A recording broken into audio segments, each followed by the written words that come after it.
Where some people might see a dilapidated roadside shack, Janie Cooper Wilson sees the long history of local families like hers. The vapor covering and plywood protect the little log church built 166 years ago by descendants of black soldiers from the War of 1812. It was the lifeblood of the community. All they had left was the faith in God, their strength, their tower, their rock. Okay. The British Crown gave the 25 or so black veterans and their families the same land grants as white soldiers and equal protection under the law, including the right to vote, all of it a first in North America. Here's Thomas here. Cooper Wilson is descended from Private Samuel Thomas, who fought the Americans at the Battle of Queenston Heights. This is his son, Charles, and his wife, Jane Montgomery.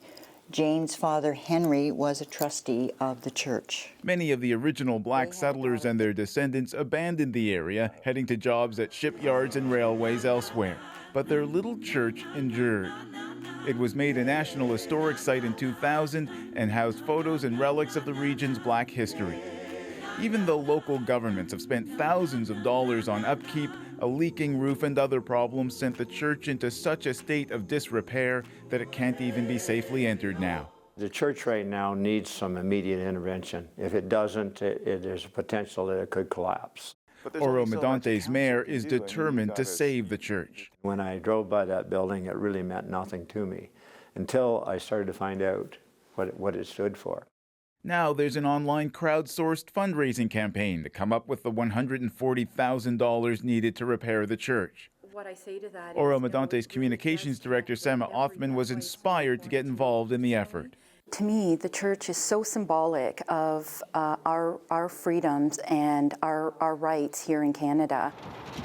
It also represents a legacy Cooper Wilson wants to see passed on to her grandchildren's generation. I don't want to die and see this church on the ground. Experts doubt the church would last another winter. The hope is to raise enough to repair it before that and save a little-known part of Canadian history. Ron Charles, CBC News, Oro Medante, Ontario.